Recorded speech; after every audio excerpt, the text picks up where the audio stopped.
In some types of problems, like the one shown below, the motion of one particle depends on the corresponding motion of another particle. This dependency commonly occurs if the particles, here represented as blocks A and B, are interconnected by inextensible cords that are wrapped around pulleys.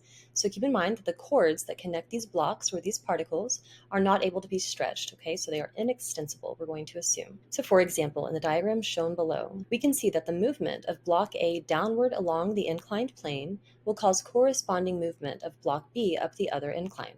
We can show this movement mathematically by first specifying the location of the blocks using position coordinates S sub A and S sub B. Note that each of the coordinate axes is 1 measured from a fixed point O or fixed datum line, 2 measured along each incline in the direction of motion of the block, and 3 has a positive sense from the fixed datums to A and B. If the total chord length is L sub t, okay, that would be the length of that entire chord that connects A and B, the two position coordinates S sub A and S sub B are related by the following equation. Okay, so we know that the total chord length L sub t would represent a few different components. That would be S sub A, that distance there, the length between C and D, that arc length LCD, and S sub B, this distance here.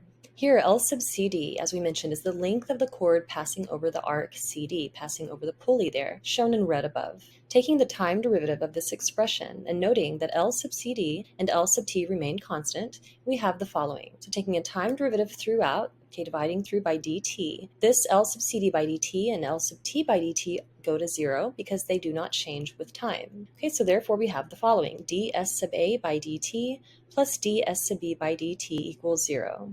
And since ds by dt in general represents a velocity, then we see that rearranging, we have velocity v sub b equals negative v sub a. The negative sign here indicates that when block A has a velocity downward in the direction of positive SA, as defined and shown here, it causes a corresponding upward velocity of block B. So in other words, block B moves in the negative S sub B direction, which would be up its incline. Taking another time derivative of the above equation produces a relationship between the accelerations of A and B, where we see that A sub B equals negative A sub A.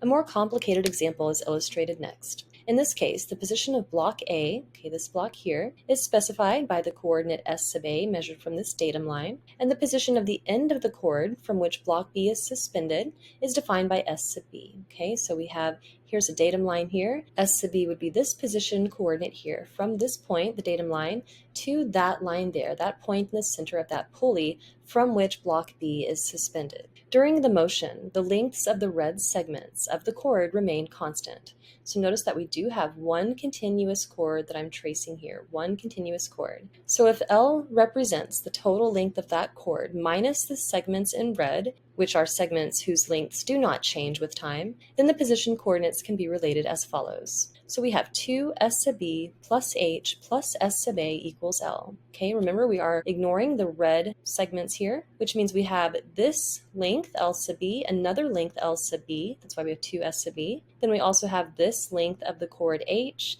and finally this length S sub A. All of that equals L, and remember L does not include those red segments there.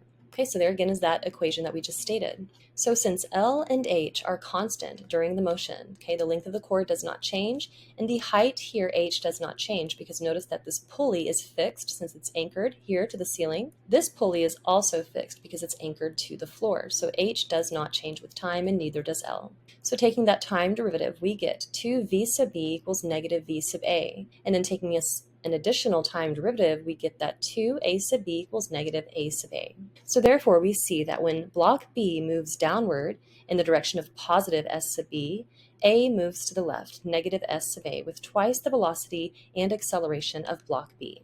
So these problems are all different in nature. We see a lot of different types of these problems. So it's important to examine each particular problem that you are considering and making sure to look at all the details, make sure you understand what's going on, because some pulleys will be fixed in their position and some pulleys, like this one here, can change their position. So these problems can be tricky, but the first step essentially always involves finding an expression of the length of one or more chords that are involved in the given assembly, and to determine which segments of the chord remain constant and which change with time. Then it's a matter of taking time derivatives to get relationships of the velocities and accelerations of the various points or particles contained within the assembly.